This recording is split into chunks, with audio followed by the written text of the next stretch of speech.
This here is a remarkable, Welcome to the Wedding of Distinction podcast, a program for the unique bride and groom. The Wedding of Distinction is a concept where brides and grooms want something better. Not just your average wedding. We have the tools to make that happen. Now, here's your host, Mike Fernino. Hi, everybody. I'm Mike, and you are you. Welcome to the Wedding of Distinction podcast, a program specifically made for couples planning their wedding. I'm happy to offer insight on how to do it and what pitfalls to avoid. Now, in my 30 years as a professional wedding DJ and master of ceremonies, I've seen a whole lot. And so it is my goal to help as many of you as possible to have your own special wedding of distinction. So they say it's not how you start, but how you finish. I have to disagree. In the wedding world, it really is how you start. The wedding ceremony is the foundation of any wedding. It's the ceremonial beginning of the most important day of your lives, and it has to go flawless. Many couples often plunge with both feet into the planning of their ceremony, having no idea of what, where, when, or why. The goal of every couple should be to fully experience their wedding in a way that's authentic to them. To achieve that, the right vendor team can certainly make that happen. Having the right people to work with will not only get you to the results that you're looking for, but they'll also make you feel very relaxed and confident that everything's going to run smoothly. On today's program, I speak with Emma of Emma Thurgood Weddings. Emma Thurgood is a New England wedding professional who focuses on planning and photography for elopements and intimate weddings. She's even the wedding officiant for many of her couples, so she knows a little bit on this topic. Let's talk about the proper planning and execution for a sensational wedding ceremony today on the Wedding of Distinction podcast. Today on the Zoom line, I have Emma Thurgood of Emma Thurgood Weddings. Hi, Emma. Good morning. Hi, how are you? I'm wonderful. And I'm so excited to have you on because you are not only in the planning aspect of weddings, you're an officiant, you're a photographer, you're completely immersed. You're out of the new Britain Connecticut market, which is essentially my market. And how long have you been doing it? Oh, this is my 6th year as specifically weddings. I was a photographer long before that. I worked in nonprofits, which is where all of my planning skills were honed. And I've only recently become an officiant since I've started doing more elopements and small weddings. And that's a great add-on service for my clients. And that's your specialty. It says right on right on your website, New England wedding photographer and planner. No more manufactured weddings. And Yes. It's all about New England small weddings and elopements. So what's small? I know there's a lot in COVID. We've had a lot of small weddings, haven't we? Yeah, they've really taken off. And I think people are starting to realize that doing a smaller wedding is more in alignment with, who they are and what their relationship is like. So I don't think they're going away just because COVID restrictions are lifted. Everybody's definition of what a small wedding is different. Elopements are no longer just 2 people only. A lot of elopements can include immediate family. So you're talking maybe up to 10 or possibly 15 people. I consider anything under 75 people to be a small wedding because the average wedding size is 100 people. But most of the clients I've had who have done small weddings, we're looking at 30 guests, maybe 40 guests and 50 guests. And it's a lot of, not at your typical wedding venues either, which is why I have that statement about no more manufactured weddings. As a small wedding photographer and an elopement photographer and planner, it's really about creating a day that is completely customized to the couple and what their values are and what their personality is like. So we're going to talk wedding ceremonies now, the proper execution of a wedding ceremony. It's not just show up, I do, and that's it. There's a lot of planning that goes into it. So we're gonna play. I'm the bride. I know, big stretch, and you're the planner.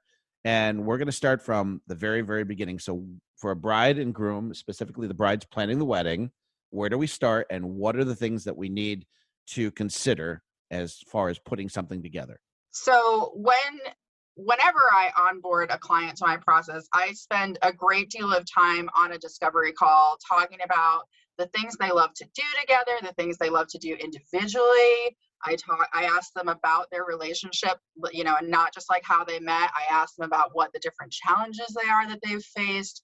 I want to know what they really value in their partner. And I really try to get into, I'm not trying to put myself into their relationship, but I really want to get inside how they feel about their relationship and what that history is. So that when we're designing the details of the day or like setting up, we're talking about wedding ceremonies, the ceremony is the show, the big kahuna for the day. So it's really important that every part of that reflects the couple and their relationship. From the words that are said by the officiant to the way that they get to exchange their vows and symbolize that unity, because there's multiple kinds of unity ceremonies you can do, and other facets you can incorporate into a ceremony. As far as timing goes, mm-hmm. do you recommend having a let's say prelude beginning of the wedding with music and things like that? What's from a timeline standpoint, what do you recommend to the couple when putting together a ceremony? I always say, when you're doing a Catholic mass, it's like an hour is getting blocked out, sometimes even a little bit more than that. For non-full mass ceremonies, I usually say like half an hour should be blocked out. As far as if there's like a processional or anything like that, I think that really just depends on what the couple wants to do. Some people have just done like simple cocktail parties and then make an announcement like, hey, we're getting married right now, everybody gather round, and they have their ceremony right there, and it's very informal, and that's true to who they are. For other couples, they really want that sense of like anticipation and reveal for their wedding ceremony when they have guests, and so having something like a processional with some music is great. But again, it really comes down to what is going to be a true reflection of the couple and their personalities and will make them feel the most comfortable. Because a lot of couples that I work with, they have a lot of anxiety about like coming up and putting on what is kind of like a show for their guests. And so that's why having like a first look can be really helpful, because they get to be with their partner a little bit and relax and be reassured about what is coming and kind of take the nerves off a little.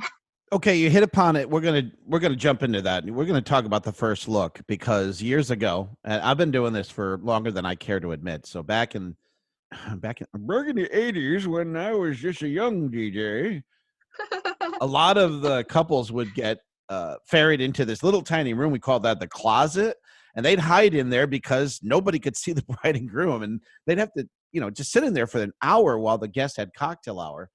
It's not that way anymore. The first look is a really cool way for the bride and groom to get their photos done pre-ceremony, right? Yeah. The way that I like to do it, I like to split it up.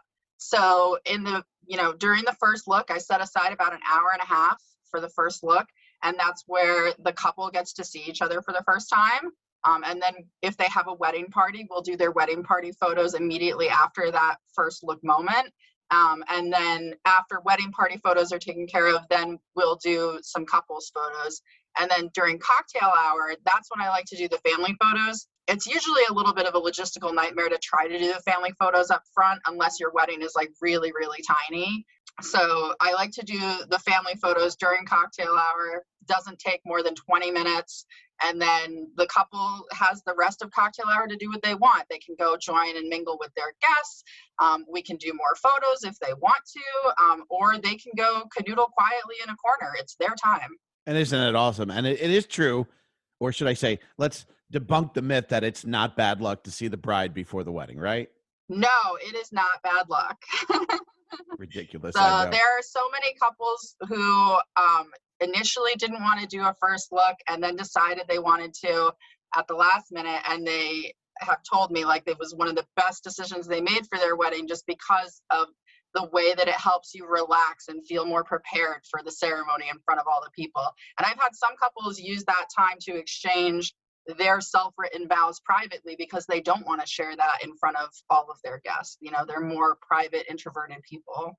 Let's break the ceremony down into pieces. So obviously there's the introduction, and then there are the vows. Now, people could have literally a 5-minute ceremony if they wanted something that simple, but there's also ceremony, there's also readings, there's also special moments like unity candle, sand ceremony. Can you hit on some of the elements of a wedding? Let's say if I wanted to have a wedding that was of more substance and can maybe go about 20 minutes, what are some of the aspects that would be part of that? So I always really like it when once the ceremony has started, if you have a processional, everybody's now up there at the ceremony space to start the ceremony with what you're talking about, like an introduction. And this is a great opportunity for the officiant to sort of recap the relationship in a kind of way, talk about what makes each person in the couple special, when they came together, how that makes them an amazing couple, and talk about different life reflections that they might have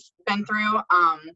Because not every guest at your wedding is always privy to every part of your relationship. So it's an opportunity for your guests to get a little bit of a better insight into the people getting married. There are plenty of times where people have been like, I had no idea that the couple went through that moment. It was so nice to hear.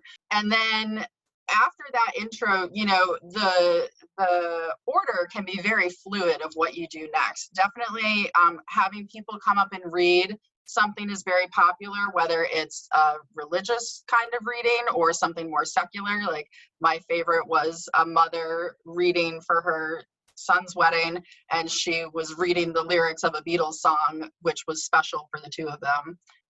So that's a great way to incorporate more people who are important in your life into your wedding ceremony, because as we all know, nobody lives in a bubble, and we all have a community that we really count on. So it's nice to know that those people are really affirming your marriage. How about the sand ceremonies and the unity candles? Or I've seen the lockbox where this one's really cute, where I guess if they have a fight, they return to this box and there's something in there like a rose or something, or a note. I mean, there's all these different cute little ceremonies now that could be incorporated into the center part of the wedding ceremony itself, giving it extra substance. What have you seen, Emma? Yeah, I love all of the different ways that people create like a symbology of their unity. And so the unity candle, the unity sand, those are very common, very popular ones. I'm a huge fan of the hand fasting. I think it is such a beautiful ceremony. I love that couples can create their own cord using different materials and colors, and that the colors have a symbolism for the values they want reflected in their relationship. I had a couple recently, they did what's called an anniversary box, which is where they wrote letters to themselves, or not to themselves, to their partner, before the wedding. And then during the wedding ceremony, they each put their letters into this box with a bottle of wine. And on their 1-year anniversary, they're going to open it and read the letters. I thought that was really fun and a little different. It's not the typical one you see. For blended families, doing something like a family puzzle is really fun, because when you're marrying someone who has children who are not your children, it's really important that those kids know that they are a part of what's happening on this wedding day, because you're not just marrying another person, you are bringing family together. So I really like when children get to be incorporated into the wedding ceremony and affirmed that their presence is really meaningful and significant. Are you seeing a lot more ceremonies taking place at parks and other than wedding venues now? We've gone through COVID for a couple of years now, so people have gotten very creative, I'd imagine. Yeah. So one of my favorite ceremonies that I did last year, the couple was from Iowa. They had never been to New England before. And so I helped them plan their entire New Hampshire elopement, where we went out and started the day with their first look at their Airbnb. And then we went out and got some coffee at a local joint. It's a very small touristy town where we were. And then we hiked a few of the trails around Franconia Notch, and ended the day with a tram ride up Cannon Mountain and hiked the little loop at the top of Cannon Mountain. And they had their ceremony right there with views of the White Mountains in fall. It was amazing. I have like chills talking about it. That sounds great. That really does.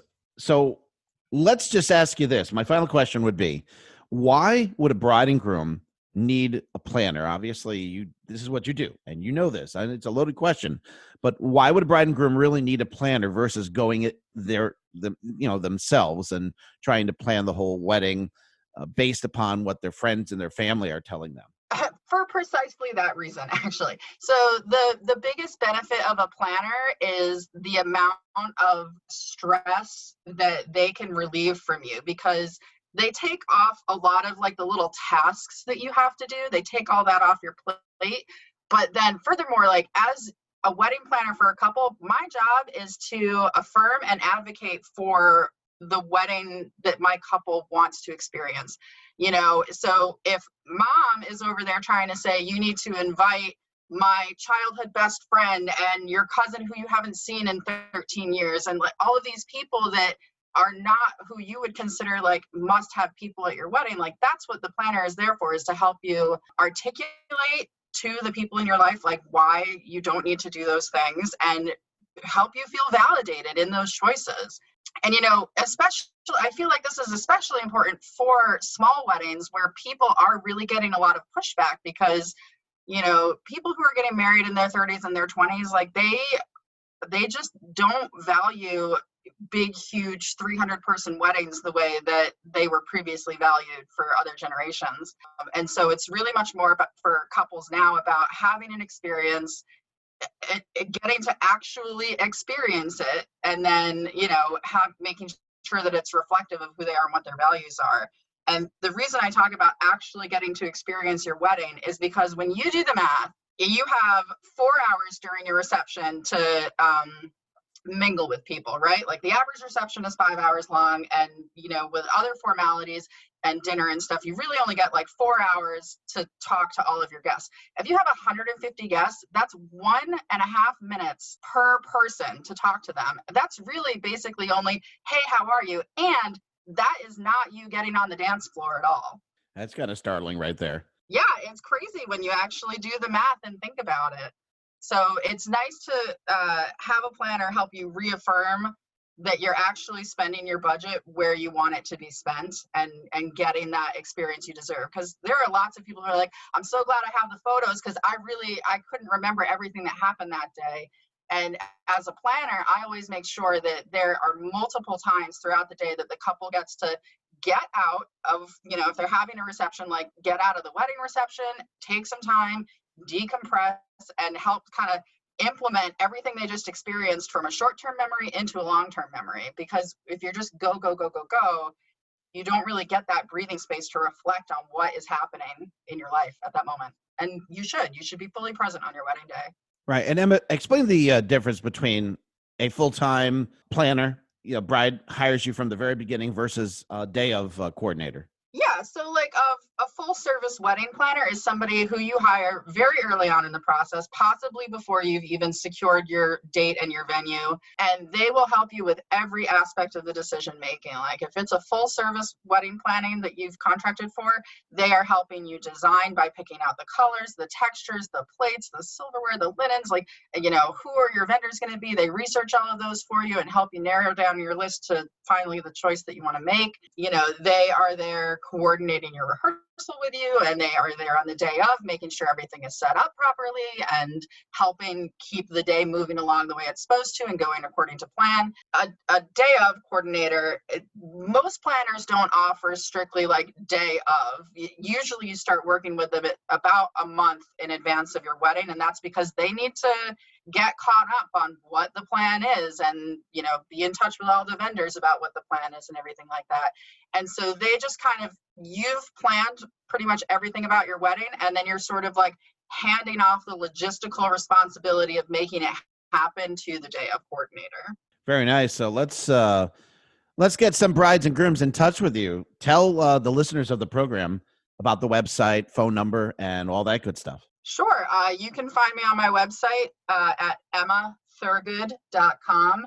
I always say my last name is an abbreviation of Thursday is good. And then you can text me or call me at 860-612-8452. Fantastic. Emma, I thank you so much for your time today. I think it's fantastic for a bride to have a planner and someone to really give them direction. It just makes the bride and groom that much more relaxed on their wedding day. I'm sure you're going to agree with that. Yeah, absolutely. The days where a planner has not been involved have not always been the most relaxing and wonderful for every couple that has gone that route. To say the least. We'll see you out there in the 2022 wedding season. I hope you have a really good one. Thank you so much, Mike. Have a great day. This here is a remarkable, The Wedding of Distinction podcast is a production of Music in Motion Entertainment. All rights reserved. Any unauthorized publication of this program is strictly prohibited. For the Wedding of Distinction podcast, I'm Mike Vincent. Happy wedding planning, everybody. Let's get